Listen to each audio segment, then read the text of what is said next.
자, 이제 임대료 보조를 보겠습니다. 임대료 보조를 하기 전에 원래 이제 주택 보조라고 해서요. 우리 교재 이제 72쪽에 보시면 나오죠. 생산자 보조라는 게 있어요. 생산자 보조. 이거는 이제 집을 만드는 사람한테 보조를 하는 것이죠. 집을 수요하는 사람한테 보조할 수도 있고, 집을 만드는 사람한테 보조를 할 수도 있는데, 그 집을 만드는 사람한테 보조하는 것은 주택이 부족한 경우 필요해요. 부족한 경우. 집이 부족할 때. 집이 부족할 때는 아무리 수요자한테 보조해봤자 이 사람들이 들어가 살 집이 없죠. 들어가 살 집이 없으면은 가격만 높여놓는 거예요. 임대료만 높여놓는 거예요. 그럴 때는 별 의미가 없기 때문에 누구한테 보조하는 거예요? 이 생산자한테 보조하는 거예요. 근데 이제 그런 경우는 이제 비중이 적어요. 그냥 집이 부족할 때는 누구한테 보조를 할 수도 있다? 생산자한테 보조를 할 수도 있어요. 자, 이럴 때는 이런 단점이 있어요. 이제 수요자들이 집을 선택할 수 있는 여지가 줄어들죠. 수요자들한테 보조해주면 보조받아서 자기가 살고 싶은 집에 들어가 살면 되는데, 주거지 선택의 자유가 조금은 제한이 되는 거죠. 생산자 보조를 하게 되면은. 자, 아무튼 그것 외에는 이제 소비자 보조를 말하는 거죠. 소비자 보조. 소비자 보조를 말하는 것이고, 그리고 이 보조는 소득 수준이 낮은 사람한테 하는 거죠. 소득 수준이 당연히 낮은 사람한테 하는 걸 전제로 해야 돼요. 그리고 이 보조에는 현금 보조도 있고, 현물 보조도 있고, 무슨 보조도 있어요? 가격 보조도 있는데, 특별한 언급이 없으면 우리는 가격 보조를 얘기를 하는 겁니다. 그러니까 깎아주는 프로그램이요. 가격을 깎아주는 프로그램. 어떤 보조를 하든 보조받는 사람의 실질 소득은 어때요? 실질 소득은 다 올라가는 거예요. 그리고 보조받는 사람들의 만족도를 가장 높여주는 건 뭐예요? 현금 보조가 가장 만족도를 높여주는 거예요. 자, 요런 이제 기초 지식이에요. 요거는 이제 기초 배경으로 이제 갖고 있고, 이렇게 보조를 했을 때 나타나는 또 효과를 따져야 돼요. 이거 수요 공급 얘기를 하는 거죠. 수요 공급 얘기를 또 하는 거예요. 근데 여기서는 앞에 이제 임대료 규제, 이 분양가 규제는 가격 자체를 규제를 했잖아요. 가격 자체를 규제를 해서 이 수요 곡선이나 공급 곡선이 이동하는 게 아니에요. 이 수요 곡선이나 공급 곡선이 이동하는 게 아닌데, 여기서는 이제 수요 곡선이나 공급 곡선이 이제 이동하는 얘기가 나와요. 그러니까 그 배경을 이제 달리 생각하시란 말이에요. 여기서는 수요 곡선, 공급 곡선 이동해서 그리는 거 아니에요. 가격 자체를 규제를 하니까. 근데 여기서는 이제 실질 소득이 증가하게 되거나 또 조세를 부과하거나 하면은 수요 공급에 이제 영향을 미치는 거예요. 그래서 수요 곡선, 공급 곡선을 그리게 되는데, 자, 이 보조를 하면은 소득 수준이 낮은 사람한테 보조해 준다. 이걸 전제로 해서 달동네 생각해야 돼. 달동네. 임대료 보조에서는 뭐를 연상을 해야 되는가 하면은 달동네를 연상을 하고서 이제 풀이를 들어가는 거예요. 여기 계신 분들은 웬만해서는 여기 임대료 보조 받는 분들 안 계실 거예요. 그죠? 여기 오신 분들은 소득 수준이 대부분은 어느 정도 되시는 분들이죠. 미루어 짐작하건대. 그죠? 대부분은 이렇게 공부할 수 있는 여유가 있다는 것은 그만큼 소득 수준이 어느 정도 되시는 분들일 가능성이 많아요. 제가 이제 선입견을 가질 수는 있지만, 아무튼 행복한 편이다 이 말이에요. 근데 대부분 저소득층들한테 임대료 보조하잖아요. 그럼 그 사람들이 사는 동네가 굉장히 허름한 동네가 많습니다. 차상위 계층이에요. 차상위 계층. 소득 수준이 아주 낮은 사람들이에요. 그럼 그 사람들이 사는 동네가 어디겠어요? 굉장히 허름한 동네들이에요. 그 허름한 동네를 연상을 하시라 이 말이에요. 거기에서 수요 공급을 이제 얘기를 한다 이 말이에요. 아시겠죠? 자, 이게 어떤 동네라고요? 달동네. 달동네에서 이제 소득 수준이 낮은 사람들이 이제 보조를 받는 거예요. 보조를 받으면은 수요가 어떻게 해요? 수요가 증가하겠죠. 이제 거기서부터 이렇게. 그러니까 그게 단기 효과예요. 자, 여기 단기적으로 실질 소득이 어떻게 되니까? 실질 소득이 증가하게 되니까 수요가 증가해요. 여기 이제 달동네에서 수요가 증가하는 거예요. 달동네 임대료가 어떻게 되겠어요? 가격이 올라가겠죠. 임대료가 올라가요. 자, 우리 앞에서 수요 공급 분석에서는 여기서 끝이죠. 여기서 끝이에요. 이 끝. 수요가 증가하면 어떻게 된다? 가격 올라간다. 끝. 여기서 끝. 그죠? 자, 요거를 단기 균형이라고 그래요. 단기 균형. 이제 요 상태를 자세히 살펴보면 이 말이에요. 단기 균형 상태를 살펴보면은 원래보다 높은 가격이죠. 끝이에요. 끝. 원래보다 높은 가격이죠. 원래보다 높은 가격은 기존의 임대인을 입장에서는, 세 놓는 사람 입장에서는 더 높은 임대료를 받으니까 뭐가 발생하는 상태예요? 이 상태가 초과이윤이 발생하는 상태예요. 초과이윤이 발생하는 상태. 요 다음 단계가 있는 건 아니에요. 사실 제가 그릴 때는 이거 이렇게 화살표에서 초과이윤이 나타난다 이렇게 하지만 사실 요 상태가 초과이윤이 나타나는 상태란 말이에요. 그러면은 공급자들이 가만히 있겠냐 이 말이에요. 예, 공급자들이 공급을 증가시키죠. 이게 장기 효과예요. 올라간 가격 보고 이 말이죠. 올라간 가격 보고 공급자들이 뭐를 증가시켜요? 예, 임대주택을 증가시키죠. 증가시키면은 가격이 어떻게 해요? 가격이 내려가죠. 이 내려가는 게 뭐가 사라지는 상태? 초과이윤이 사라지는 상태예요. 가격이 내려간 게 끝이에요. 이제 단기효과, 장기효과. 그러니까 단기는 수요가 증가하면은 가격이 올라가는 것. 올라갔던 가격이 공급이 증가하면 예, 가격이 임대료가 내려가는 거죠. 임대료요. 자, 이렇게 내려가요. 여기가. 자, 이게 무슨 효과? 장기 효과예요. 됐나요? 근데 이게 어떤 시장에서 나타나는 효과라고요? 달동네. 달동네 시장이 이 저급주택 시장이에요. 이걸 뭐라고 생각하라고요? 저급주택 시장. 우리 시험에 달동네 안 나와요? 달동네로 안 나오고 뭐라고 나와요? 저급주택 시장 또는 저가주택 시장 이렇게 나온단 말이에요. 됐나요? 자, 그러면 공급을 증가시킨다고 할 때 이걸 잘 보라고요. 예, 공급을 증가시킨다고 할 때 새로 지어 공급하는 게 아니고요. 달동네에 공급이 되는 것은 예, 기존에 있던 주택 중에 낡아지는 것들 있죠. 낡아지는 것들이 저소득층들이 사용할 수 있도록 내놓는 거죠. 자, 그렇다고 해서 예, 저쪽 동네에 있는 걸 들고 와서 이쪽으로 옮겨 놓는 게 아니라 그 옆 동네 있을까요? 옆 동네. 예? 옆 동네 괜찮게 사는 동네요. 이 동네가 괜찮게 사는 동네에 있던 물건 중에서 낡아지는 것들을 새를 놓고 그 주인은 다른 데로 그냥 사람이 가는 사람이 뭔지 아시겠죠? 그러니까 여기 있던 주택 중에서 낡아지는 것들이 어떻게 된다고요? 하향여과, 하향여과. 여기서 공급이 이렇게 증가하는 거는 이 말이에요. 여기서 공급이 증가하는 거는 새로 지어서 공급이 증가하는 게 아니라 여기 있던 주택 중에서 낡아지는 것들이 저소득층한테 새 놓는 거예요. 네, 그거를 표시를 하기를 이렇게 이제 하향여과된다 이렇게 표시를 하는 거예요. 머릿속에 연상은 그렇게 해야 된다고요. 달동네에 있고 옆 동네에 있는데 그 달동네에 주택이 부족해질 거 아니에요. 수요가 증가하면은 임대료 올라가고 그러니까 세가 괜찮으니까 또 여기 세가 비싸면은 이 동네 사는 주인들이 봤을 때는 이거 세 놔도 충분히 세 받고 딴 데 갈 수 있다. 이렇게 해서 여기 이제 세를 놓는 거죠. 하향여과. 이해되세요? 그렇게 해서 여기 공급 증가는 하향여과를 통해서 증가한다 이 말이에요. 하향여과를 통해서. 자, 그럼 이쪽 동네는 어떻게 되겠어요? 여기는 고소득층들이 원하는 주택이 부족해지죠. 그러니까 가격이 올라갈 거 아니에요. 근데 여기서는 뭐를 통해서? 신축을 통해서 공급이 증가돼요. 그러니까 이쪽, 여기, 저가주택 시장, 저급주택 시장에서는 여기는 신축이 안 되는 거예요. 여기 신축. 여기는 뭐가 되고요? 신축이 되고요. 여기 이런 식으로 이제 고가주택 시장이라 생각하면 돼요. 고가주택 시장에서는 신축이 되고, 여기는 신축이 안 되고. 이렇게 해서 다시 증가하게 되면 원위치가 되는 거죠. 원위치가 돼요. 이게 이제 장기 효과예요. 그러니까 임대료 보조의 단기 효과, 장기 효과. 모든 보조가 똑같아요. 사실 임대료 보조만 이런 거 아니에요.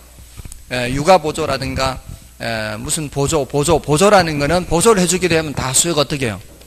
수요가 늘어요. 수요가 늘고 나면서 가격이 올라가죠. 그러면 공급자 입장에서도 돈 되는 거예요. 그럼 공급자들이 공급을 늘리는 과정에서 다시 가격이 내려가야 이제 초과이윤이 사라지는 거죠. 됐나요? 이렇게 되면 이제 모두 다 수요자가 혜택을 보는 거예요. 단기적으로는 누구도 혜택 본다는 얘기예요. 단기적으로는 공급자도 혜택을 본다는 얘기예요. 근데 가격이 내려가야 다 누가 혜택 보는 거예요? 소비자, 수요자가 다 혜택을 보는 거죠. 그렇죠? 그게 이제 그래프로는 단기, 장기 이렇게 나타나는 거예요. 자, 이것도 이제 교재에서 좀 확인해 보면은 그 73쪽에 있는 그 위에 있는 뭐 소비자 보조에서 보조 방식 이거는 이제 여러분들이 확인하시면 되고요. 밑에 괄호 3번 보시면 되죠. 임대료 보조 효과에서 임대료 보조 효과를 이해하고자 하는 경우 저가주택 시장, 고가주택 시장을 구분하여 접근하고요. 임대료 보조는 저가주택 시장에서 저소득층의 저가주택 수요를 증가시키죠. 이거는 이제 비용 일정 산업을 이제 가정하는 거예요. 비용 일정 산업을 가정하면 이제 원위치가 된다는 얘기예요. 높이가. 원래 이때 생산 단가와 이때 생산 단가가 같다는 거죠. 그리고 고가 저가주택은 신축이 금지되어 있고 고가주택 신축이 가능하다고 가정을 하는 거예요. 그랬을 때 넘어가시면은 저가주택 시장에 대한 효과에서 단기 효과 수요 증가로부터 시작한다 돼 있죠. 그리고 장기 효과는 공급 증가로부터 시작한다 이렇게 보시면 돼요. 그래서 임대료 보조는 저소득층 실질 소득을 증가시켜 임대주택의 수요가 증가되어 임대주택의 임대료가 상승하므로 기존 공급자에게 초과이윤이 발생하게 됩니다. 다음에 장기 효과는 저가 임대주택 시장에서의 초과이윤은 장기적으로 저가 임대주택의 공급이 증가하게 되고 그 결과 임대주택의 양은 최초 균형 상태보다 증가하고 임대주택의 가치는 최초 상태로 복귀하게 되는 겁니다. 다음에 이제 고가주택 시장에 대한 효과. 이거는 중요도가 좀 낮아요. 이쪽이죠, 이쪽. 이쪽은 중요도가 조금은 낮아요. 그러니까 단기적으로는 여기 이제 하향 여가가 되면 어떻게 해요? 하향 여가가 되면은 공급이 줄죠. 장기적으로는 다시 신축을 통해서 공급이 증가하죠. 그래서 저가주택 시장에서의 임대료 상승으로 고가주택 시장의 주택들이 하향 여가되므로 고가주택 시장에서는 공급이 감소하여 가격이 상승하죠. 근데 장기적으로는 어떻게 해요? 고가주택 시장에서의 가격 상승은 다시 공급을 증가시키므로 고가주택 시장의 공급 곡선은 최초 상태로 복귀해요. 비용 일정 산업을 전제로 하는 거죠. 그러니까 항상 이 생산 원가가 변하지 않는 거죠. 비용이 일정하기 때문에. 그래서 저가주택 시장에서의 공급 증가는 하향 여가에 의한 증가이나 고가주택 시장에서의 공급 증가는 신축을 통한 증가를 말한다. 이렇게. 자, 오른쪽 페이지에 그 표로 정리가 되어 있는데 그 중에서 이제 왼쪽에 저가주택 시장의 내용이 좀 더 중요하다고요. 다음에 이제 여과현상 하죠. 자, 여과현상에서는 우리 시험에서는 지금까지 하향여과, 상향여과 요 개념을 묻는 게 제일 많이 출제가 됐어요. 그래서 하향여과 해서 상위 계층이 살던 주택을 하위 계층이 사용하는 현상이 이제 하향여과고요. 하향여과는 임대료 보조 등 소득 증가로, 자, 여기서 하향여과 나오잖아요. 임대료 보조 등 소득 증가로 인해서 저가주택에 대한 수요가 증가하여, 그죠? 저가주택에 대한 수요가 증가하는 거죠. 여기 수요가 달동네 수요 증가잖아요. 달동네 수요가 증가하여 저가주택 임대료가 상승하게 되어 고가주택 시장으로부터 하향 여가가 발생하는 거예요. 그렇죠? 여기서 이제 수요가 증가하게 되니까 임대료가 올라가서 이쪽으로부터 하향 여가가 되는 거예요. 그다음에 상향 여가는 하위 계층이 살던 주택을 대수선 또는 재건축 재개발을 통해 상위 계층이 사용하는 현상이고요. 상향 여가는 소득 증가 등으로 인해서 저가주택에 대한 수요가 감소할 때 나타나는 현상이에요. 자, 이게 이게 언뜻 보면은 이게 말이 안 돼요. 둘 다 소득 증가가 나와요. 둘 다 소득 증가가 나오기 때문에 언뜻 보면은 말이 안 되는 것 같은데, 지금 여기서 수요가 증가하잖아요. 소득이 증가하잖아요. 실질소득이 증가해서 뭐가 증가해요? 수요가 증가하잖아요. 이 수요가 증가하는 게 실질소득이 증가해서 수요가 증가한다. 자, 우리 보세요. 앞에 우리 정상제 열등제 한번 보세요. 소득이 증가해서 수요가 증가하는 거 무슨 제화예요? 정상제죠. 근데 그 밑에 상향여가는 뭐라고 돼 있어요? 소득 증가 등으로 인해 저가주택에 대한 수요가 감소하죠. 소득이 증가인데 저가주택에 대한 수요가 잠수예요. 무슨 재화요? 열등재예요. 자, 이 소리는 이 우리가 사용하는 재화가 똑같은 저가주택인데 이게 항상 열등재인 것은 아니란 얘기예요.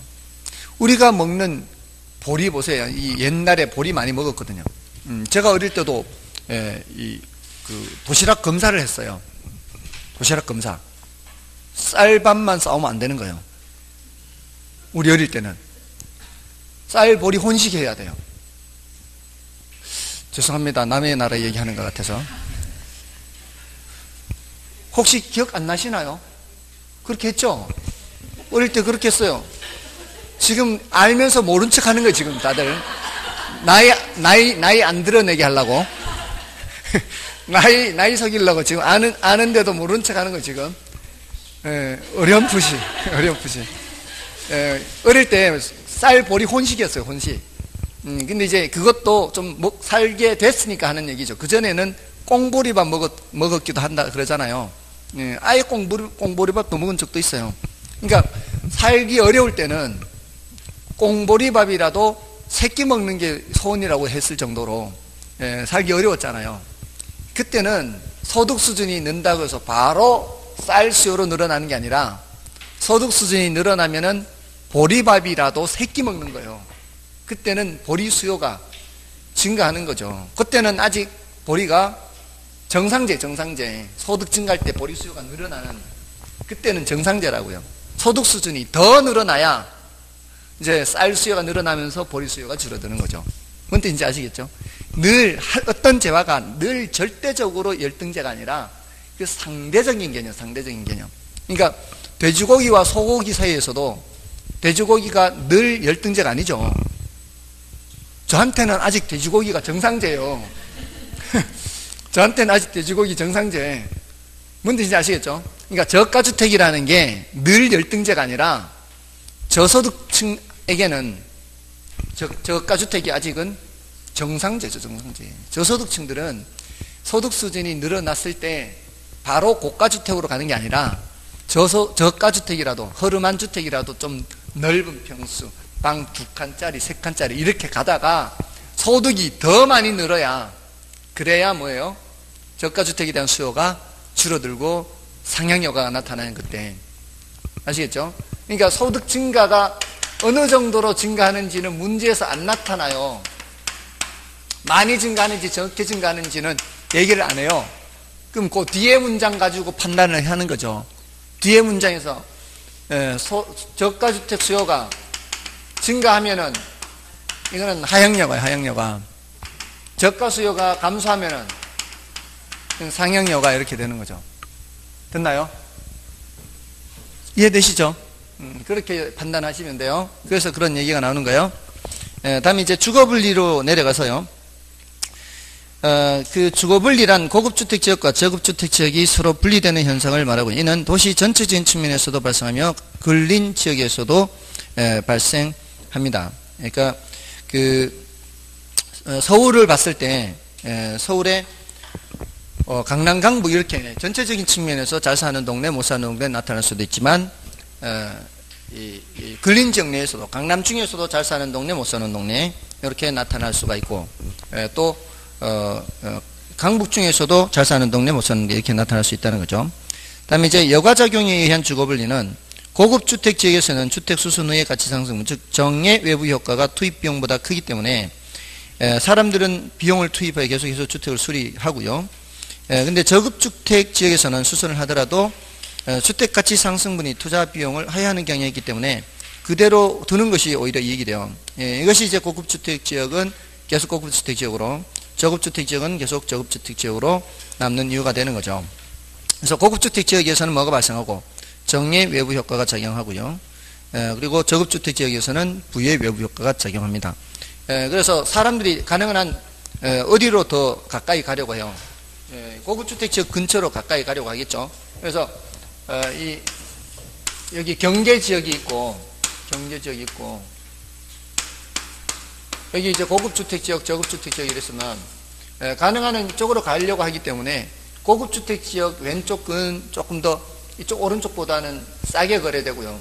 저급주택 지역 오른쪽은 왼쪽보다는 좀 더 비싸게 거래되면서 서서히 얘가 이제 침입하기 시작하는 거죠. 하나하나 침입하게 되는, 아까 이 여과 현상이 나타나는 거죠. 이렇게 되면서 이쪽은 점점 이제 뭐로 바뀌어가는 거예요? 저급주택 지역으로 바뀌어가고, 얘는 계속 수선을 안 하게 되면 불량주택화 되겠죠. 불량주택화 되다가 나중에는 여기가 재개발, 재건축돼서 이제 상향 여과가 나타나는 거죠. 이렇게 해서 이제 주택이 순환하는 현상이 나타나는 거예요. 다음에 이제 괄호 3번에서는 불량주택 문제는 주택 자체의 문제가 아니라 저소득의 문제이고요. 그래서 이거를 조심해야죠. 불량주택촌의 형성은 저소득의 산물이지 시장 실패 산물이 아니라는 거. 그걸 이제 체크하시면 되고요. 다음에 이제 공공임대주택 공급 나오죠. 자, 이 공공임대주택 공급은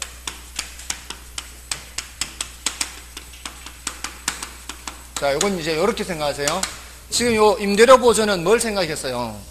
달동네 생각했잖아요. 소득 수준이 낮은 사람들한테 보조를 하게 되면 나타나는 현상을 스토리 생각하듯이 하라 말이에요. 달동네 생각해서. 근데 요거는 이제 어떻게 생각해야 되는가 하면은 공공임대주택이 공급됐을 때 나타나는 효과를 보는 건데, 그 효과가 우리가 살고 있는 사적 시장에서의 효과를 보는 거예요. 어차피 공공시장이라는 건 수요 공급에 의해서 작동하는 곳이 아니에요. 공공시장은. 그러니까 이런 공공임대주택이 공급됐을 때 우리가 사는 사적시장에서 임대시장에서 나타나는 효과를 따지는 거예요. 그럼 이걸 어떻게 생각해야 되는가 하면은 이것도 공공임대주택이 옆 동네에 건설된다 생각해요. 옆 동네. 공공임대주택이 옆 동네에 건설됐을 때 우리가 사는 동네에 나타나는 효과예요. 그렇게 해야 이제 이해가 빨라요. 아시겠죠? 그 전제 조건을 생각하시라고요. 이거는 달동네에서 나타나는 현상이고, 그랬을 때 저소득층들이 사는 그 주택의 임대료 보조했을 때 달동네에서 어떤 현상이 나타나는지를 보는 거고, 요거는 우리가 사는 옆 동네에 뭐를 공급하게 되면은 공공임대주택을 공급하면 우리가 사는 동네에 나타나는 효과를 보는 거예요. 아시겠죠? 우리가 사는 동네에 매매시장을 보면 안 되고요. 우리가 사는 동네에 임대시장을 봐야 돼요. 아시겠죠? 뭐를 옆 동네에 공급하니까? 임대주택을 공급하니까 매매시장까지 보면 복잡해요. 아시겠죠? 매매시장까지 보면 복잡하고 우리가 사는 임대시장을 보는, 우리가 사는 동네의 임대시장. 자, 옆 동네에 뭐를 공급한다고요? 공공임대주택을 공급하는데 여기는 수요 공급 곡선을 그리는 게 아니에요. 어차피 공공시장은 수요 공급의 원리가 작동하는 곳이 아니기 때문에. 자, 그러면 여기에 공공임대주택을 공급하는데 옆 동네, 여기 우리가 사는 시장이에요. 사적시장. 이건 공공시장이라 그래요. 공공시장이라고 하는데 여기서는 수요 공급 곡선을 그리는 것은 아니에요. 자, 그럼 여기에 공공임대주택을 공급을 하면은 임대료 수준이 어떻겠어요? 여기보다 당연히 낮겠죠. 엄청 낮아요. 엄청 낮아. 제가 알기로는 엄청 낮아요. 그래서 이런 데 들어가 살면은 많은 혜택을 볼 수가 있어요. 근데 이제 좀 불편한 게 있죠. 보통 이런 공공임대주택은 도시 지역 내에 있는 게 아니라 좀 외곽에 있어요. 왜냐하면 땅값이 비싸면 이게 공급하기가 어려우니까. 그러니까 조금 교통이나 이런 게 불편할 수는 있죠. 약간은. 근데 그 지역에 일자리가 있는 사람은 굉장히 좋죠. 그 지역에. 그러니까 가능한 한 이제 그 지역에 일자리를 얻고 이렇게 하면은 싸게 살 수가 있어요. 제가 예전에 알았던 그 주택은 한 10여 년 가까이 됐는데요. 제가 이제 알게 된 게, 제가 사는 집이 그 정도 수준의 집이었거든요. 이제 와이프가 영국 가 있을 때 이제 혼자 있느라고 이렇게 조그만 집을 이제 얻어서 생활했는데, 제가 있는 집이 전세 9,500인가 그랬어요. 방 2칸에 주방 겸 거실 이렇게 13평짜리인가 그래. 13평, 14평. 근데 전세 9,500인데, 거기는, 물론 이제, 저는 서울 시내고, 저기는 이제, 수도권이긴 하지만, 방이 조금 더 컸어요. 제가 사는 데보다. 근데, 보증금이 2천에, 월세, 그 임대료 내는 거 있잖아요. 월 임대료, 관리비, 뭐, 또 저기 뭐냐 겨울에 난방비 다 합쳐서 20만 원이 안 돼요. 다 합쳐서 보증금 2천에 다 합쳐서 20이 안 돼요. 그러니까 엄청 싸죠. 저는 그렇게 하고도 관리비 얼마 또 이렇게 내야 되잖아요. 근데 그게 10몇만 원인가 이렇게 냈단 말이에요. 물론 서울하고 이제 외곽하고 차이는 있겠지만 엄청나게 차이가 나는 거죠. 그러니까 그런데 알아보면은 이 주변에는 있을런지 모르겠네요. 혹시 이 주변에 있다는 얘기 들어보셨나요? 대전에는 분명히 있을 거예요. 대전에 있을 텐데 여기도 아마 앞으로는 생길 수도 있겠죠. 앞으로는 그런 주택도 필요할 테니까. 여기 뭐 세종시 산다고 다 부자인 것은 아닐 거 아니에요. 여기 사는 사람들은 다 부자겠지만 별로 동의하지 않는 것 같아요. 아무튼 자, 우리 사는 옆 동네에 하는 거예요. 옆 동네에. 그러면 여기에 싸게 공급한단 말이에요. 여기 이제 이거를 그어 드린 이유는 요 수준에 맞춰서 이제 행동할 거다 이 소리예요. 그럼 자, 지금 우리가 사는 동네는 50인데 옆 동네는 얼마라고요? 옆 동네는 40이면 이 말이에요. 그럼 여기 살던 사람들이 어떻게 되겠어요? 이쪽으로 갈 거 아니에요. 자, 여기서 나타나는 이제 수요 공급 얘기를 하는 거예요. 수요 공급. 자, 이쪽은 살던 사람이 이쪽으로 가요. 그죠? 그럼 수요가 어떻게 해요? 수요가 줄죠? 수요가 줄면은 수요 곡선이 어느 쪽으로? 왼쪽으로 이동하는 이렇게. 어디까지 이동할까요? 어디까지? 이거 그어 놓은 이유가 바로 그것 때문에 여기까지. 왜냐하면은 여기까지 감소해서 수요가 감소해서 임대료가 내려갈 거 아니에요. 빈집 생길 테니까. 여기도 빈집 생길 거 아니에요. 여기 이쪽으로 가버리면 빈집 생기면 임대료가 내려갈 거 아니에요. 가격 내려가요. 어디까지 내려간다고요? 40까지 내려간다고. 여기까지 내려가면 이제 더 이상 이쪽으로 갈 이유가 없잖아요. 그래서 요 기준을 긋느라고 이렇게 하는 거예요. 임대료 규제 하듯이 이렇게 한 임대료 규제가 아니라 기준선을 그은 거예요. 기준선을. 이제 더 이상 갈 이유가 없다 이 말이에요. 근데 요 임대료가 내려가면 이제 공급자 입장에서는 이 말이에요. 공급자 입장에서는 손실을 봐요. 손실. 아까는 임대료 보조에서 이제 초과이윤을 얻는다 그랬죠. 수요가 정해서 가격을 오르면 임대인도 혜택 본다 이렇게 했는데 이건 이제 임대인이 손해 보는 거예요. 네, 임대인이 손해 본다는 얘기는 사적 시장에 있는 임차인도 혜택 보는 거예요. 굳이 여기 갈 이유가 없는 거죠. 누구도 혜택 보는 거예요? 여기 사적 시장 임차인도 혜택 보는 거예요. 그렇게 표현한다고요. 공공시장 임차인뿐만 아니라 누구도 사적 시장의 임차인도 혜택을 봐요. 단기적으로 장기적으로. 수요가 변해서 이렇게 하는 건 단기적으로 그래요. 단기적으로 누구도 혜택 본다. 사적 시장 임차인도 혜택 보는 게 요 말이 사적 시장 임차인도 혜택 보는 거예요. 사적 시장 임차인 혜택. 자, 그러면은 공급자들이 돈이 안 되니까 어떻게 해요? 공급을 줄이겠죠. 공급을 줄이면은 공급 곡선이 어느 쪽으로? 왼쪽으로 이동할 거 아니에요. 이렇게 줄 어디까지 이동할까요? 가격이 다시 얼마 될 때까지? 가격이 다시 50이 될 때까지. 그래서 이렇게 가격이 다시 이제 임대료가 올라가서 얼마가 되면은 50이 되면은 이제 더 이상 줄어들지 않죠. 이제 옛날만큼 수준은 되니까. 이러면은 공급자들이 정상 이윤을 회복하는 거예요. 정상 이윤. 됐죠? 됐나요? 이런 분석. 장기적으로 그렇게 된다면 장기적으로. 자, 이렇게. 자, 이게 이제 장기 효과인데 장기적으로 가면 이 말이에요. 장기적으로 하면 이제 누구만 혜택 보는 거예요? 장기적으로 하면 누구만 혜택 보는 거예요? 이쪽 공공시장에 갖는 사람만 혜택 보는 거죠. 여기는 다시 임대료가 올라갔으니까.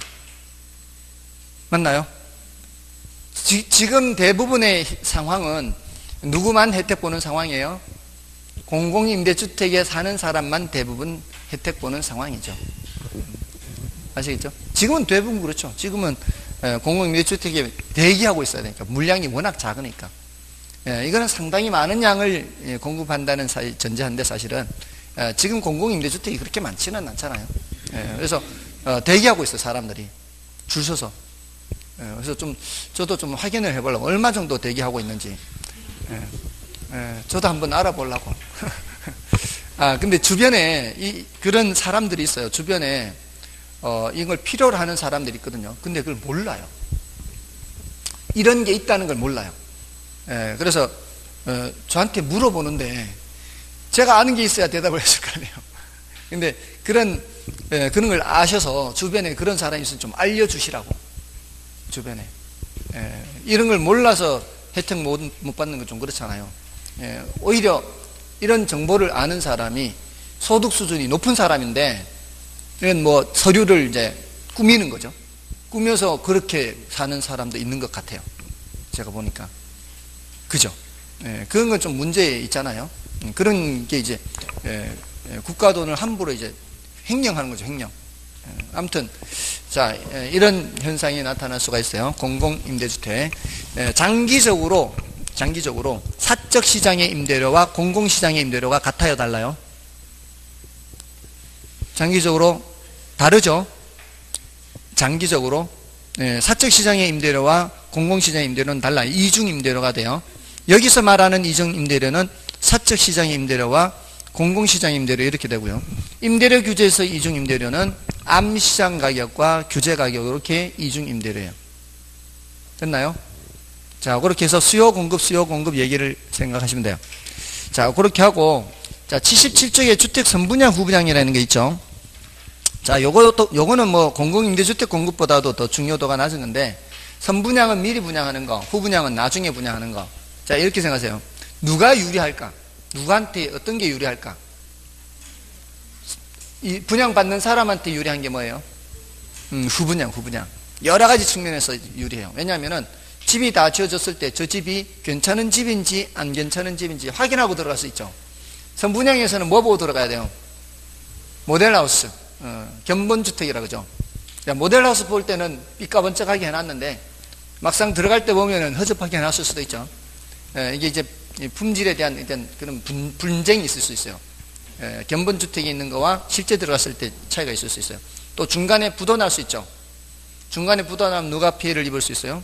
수요자가 피해 입을 수가 있죠. 그리고 미리부터 돈 내야 되죠. 미리부터 돈 내야 하잖아요. 계약금, 중도금 이렇게. 그런 부담을 거의 대부분 수요자가 하는 거예요. 그럼 수요자한테는 다 불리한 것밖에 없는 것 같은데 왜 그럼 수요자가 이거 할까요?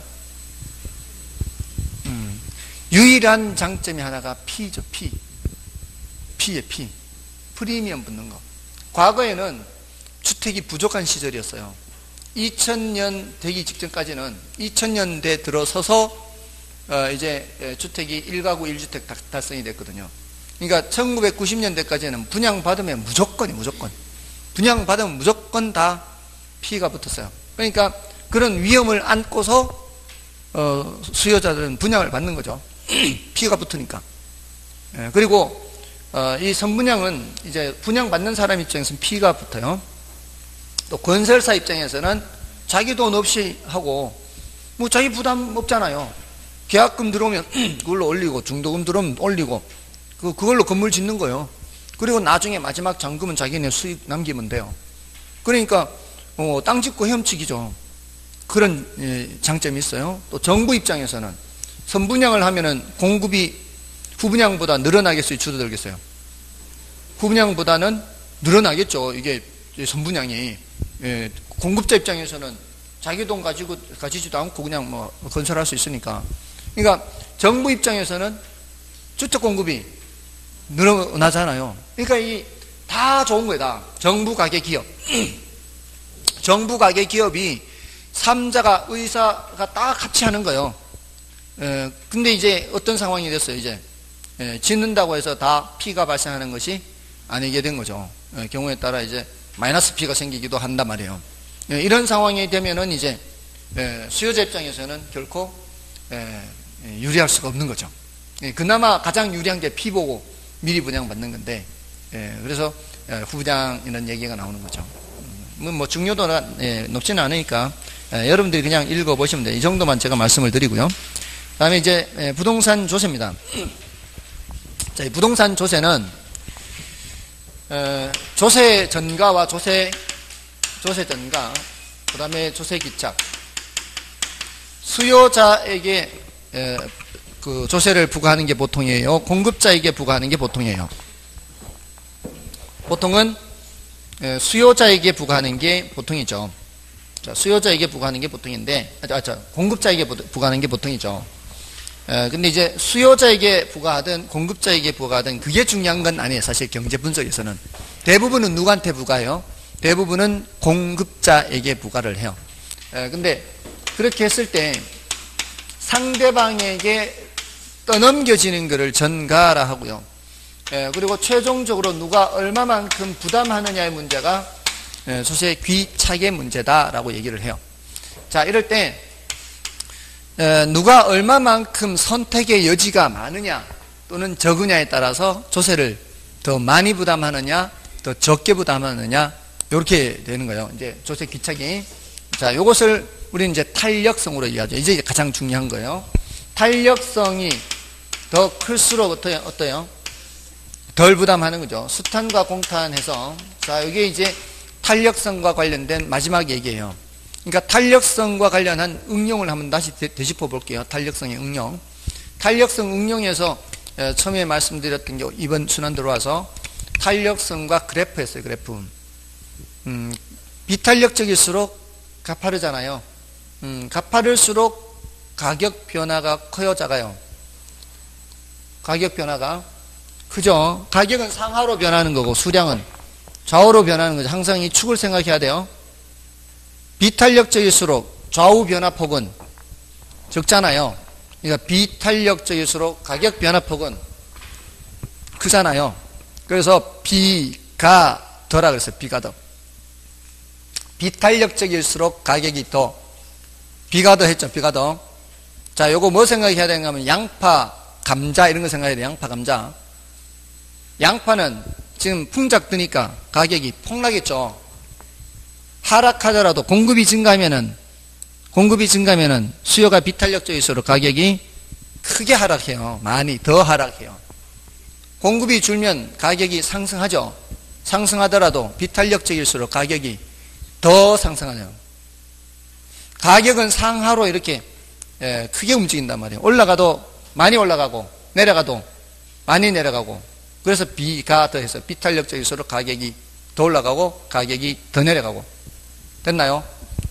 감자, 양파 생각하라 그랬잖아요. 감자, 양파. 그 감자나 양파 우리가 먹는 식품은 어떤 재화예요? 굉장히 비탄력적인 재화잖아요. 굉장히 비탄력적인 재화는 공급 증가 감소 여부에 따라서 공급이 증가하면 가격이 폭락. 이렇게 할 때는 가격이 서서히 내려간단 말이에요. 이러면은 가격이 폭락. 공급이 감소하면은 가격이 폭등. 비가 더. 맞나요?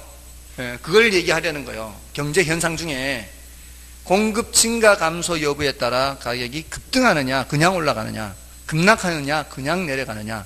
우리가 먹는 식품은 굉장히 비탄력적인 재화라고요. 아시겠죠? 그걸 생각하시라고. 우리가 먹는 식품 생각하시라고요. 우리가 먹는 식품은 굉장히 비탄력적인 재화이기 때문에 가격 변화폭이 크다 이 말이에요. 그거 한 가지 했어요. 비가 더. 그러다가 이제 완전 비탄력적이면은 수직으로 가격이 등락하는 거예요. 그러면서 균형량은 전혀 변함이 없잖아요. 수평이면은 균형 가격이 변함이 없고 균형량만 변하잖아요. 그죠? 그거 하는 거예요. 비가 더. 다음에 탄력성과 판매 수입했어요. 수요 곡선을 이렇게 해서 그려서 한 가운데보다 위에 탄력 구간에서는 가격을 내려야 판매 수입이 증가하고 비탄력 구간에서는 가격을 올려야 판매 수입이 증가하죠. 맞나요? 그거 두 번째 했잖아요. 그 두 가지 했단 말이에요. 그 다음에 탄력성과 거미집 모형에서 나왔어요. 수탄수, 공탄발 했단 말이에요. 수탄이 더 크면 수렴형, 공탄이 더 크면 발산형. 그 다음에 나오는 것이 요거란 말이에요. 수탄이 더 크면 누가 덜 부담하고요. 수요자가 덜 부담하고, 공탄이 더 크면 공급자가 덜 부담한다 이거예요. 됐나요? 그렇죠? 자, 이게 이제 상대적인 탄력도에 따라서 누가 더 탄력적이냐에 따라서 이제 달라지는데, 더 탄력적일수록 덜 부담 하다가 수탄이 완전 탄력적이 되어버리면 수요자가 하나도 부담하지 않게 되는 거죠. 그리고 공탄이 비탄력적일수록 마찬가지 수요자가 덜 부담 하다가 공탄이 완전 비탄력적이 되면은 수요자가 하나도 부담하지 않고 다 공급자가 부담하는 거예요. 그러니까 수요자가 하나도 부담하지 않는 경우는 두 가지라고요. 수요자가 하나도 부담하지 않는 것은 자신이 완전 탄력적이거나 상대방이 완전 비탄력적일 때는 자신이 하나도 부담하지 않아요. 그럼 반대로 해도 마찬가지겠죠. 자, 그거 기억하시면 돼요. 자, 그거 기억하시면 되고요. 자, 근데 그 그래프는 이렇게 생각할 수 있어요. 그래프를 그려서 생각해도 되고요. 안 그려서 생각해도 되는데, 이제 조세 부과 전 1억에 거래되는 물건이 있어요. 1억. 조세를 부과하기 전에 1억에 거래하는 물건인데, 예를 들어 양도소득세를 1,000만 원을 이제 매기겠다 했을 때 수요자와 공급자의 행동들을 보세요. 양도소득세를 1,000만 원 매기겠다면 파는 사람 입장에서는 내가 세금 내야 돼. 팔고 나서. 그러니까 사는 사람한테 1,000만 원 더 안 주면 안 팔겠다. 이런 식으로 나올 수 있다는 거예요. 그러니까 세금 부담하는 거를 누구한테 떠넘기려고 한단 말이에요. 수요자한테 떠넘기려고 하는 그런 현상이 분명히 나타난단 말이에요. 그러면 수요자가 알았다고 그냥 고스란히 받겠냐고요. 나 그렇게는 못하겠다고 안 하겠다 한단 말이에요. 근데 어쨌든 1,000만 원 세금은 부담을 해야 되는데 서로 실행을 벌이겠죠. 이러다가 이게 합의를 보기를 1억 600으로 합의를 봤다면 이 말이에요. 합의를 보기를 1억 600에 봤다면 조세 부과 전보다 조세 부과 후에 부과 후에 가격이 올랐잖아요. 이건 누가 내는 가격이? 수요자가 내는 가격이 올라간 거예요. 납세 전이요. 납세 전. 세금. 수요자가 내는 가격은 조세를 납부하기 전 가격이에요. 여기 세금이 포함된 가격이라고요. 납세하기 전. 부과 후 납세전이에요. 부과 후. 부과했을 때. 부과 전, 부과 후. 납세하기 전, 세금을 내기 전은 가격이 올라가지만 공급자가 1억 600을 받아도 1억 600에 팔았어요. 1억 600에 팔아도 세금을 얼마 내야 돼요? 세금 1,000만 내면 자신은 9,600만 원 챙길 거 아니에요. 맞나요? 그럼 이게 뭐야? 납세 후에 납세 후. 자, 부과 전에 1억이던 가격이 말이에요. 조세 부과 전에 1억이던 가격이 조세를 부과하면은 세전과 세후로 나누어진단 말이에요. 조세를 부과하게 되면 세전, 세후 이렇게. 그걸 세전, 세후라 그래요. 세전 가격은 어떻게 해요? 올라가지만 이 공급자의 주머니에 챙기는 공급자의 수입이 되는 세후 가격은 떨어지게 된다고요. 뭐 때문에? 세금 때문에. 그 차이가 세금의 크기라고요. 1,000만 원이. 이 경우에는 누가 더 많이 부담하는 꼴이 됐어요? 수요자가 더 많이 부담하는 꼴이 됐다고요. 1,000만 원 중에 600만 원이 수요자 부담이고 400만 원이 공급자 부담이에요. 그죠? 이거는 누가 더 탄력적이었던 결과인 거예요? 공급자가 더 탄력적이었던 결과예요. 수요자가 더 선택의 여지가 적은 거죠. 수요자가 선택의 여지가 더 적으니까 돈을 더 많이 부담한 거예요. 근데 이제 아시겠죠? 수요자가 더 비탄력적인 상황이에요. 만약에 똑같은 상황이면 탄력성이 똑같다면 어떻게 거래가 됐을 거라고요?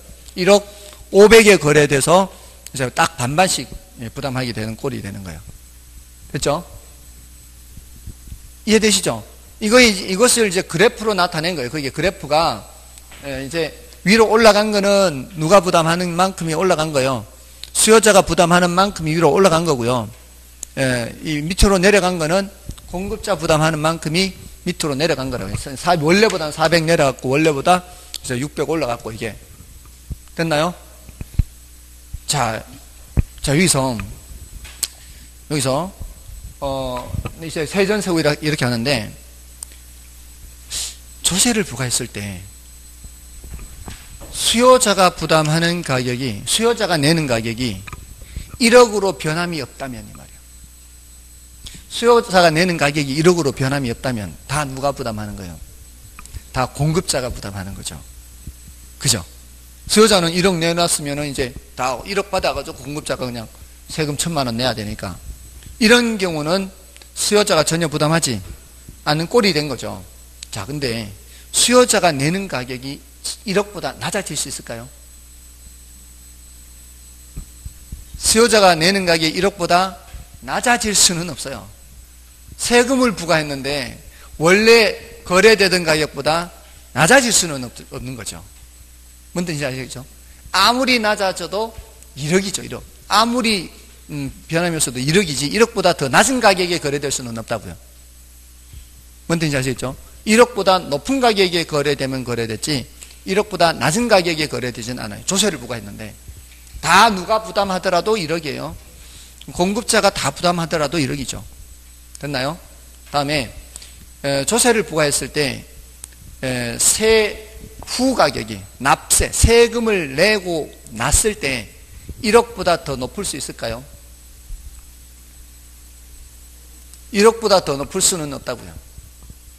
1억보다 낮으면 낮았지 전액을 다 임차인 수요자한테 떠넘긴다 하더라도 얼마 받으면 1억 1,000을 받으면 다 떠넘겨서 1억 1,000을 받으면은 1,000만 원 세금 내고 자기는 최대 1억 원래 가격을 챙기는 거지 그거보다 더 받을 수는 없다고요. 뭔 뜻인지 아시겠죠? 그러니까 이 맥시멈이 1억과 1억 1,000에서 왔다 갔다 하는 거예요. 1억과 1억 1,000에서. 가장 많이 떠넘긴다 해도 1억 1,000이고요. 가장 자기가 많이 부담한다 해도 1억인 거죠. 그 사이에서 왔다 갔다 한다 말이에요. 아시겠죠? 그래서 1억이면 자기가 다 부담하는 거고 1억 1,000이면 상대방이 다 부담하는, 수요자가 다 부담하는 거고 그 사이에서 움직일 때는 약간씩 나누어 부담하는 거고. 그래서 1억과 1억 1,000에서 왔다 갔다 하는 거예요.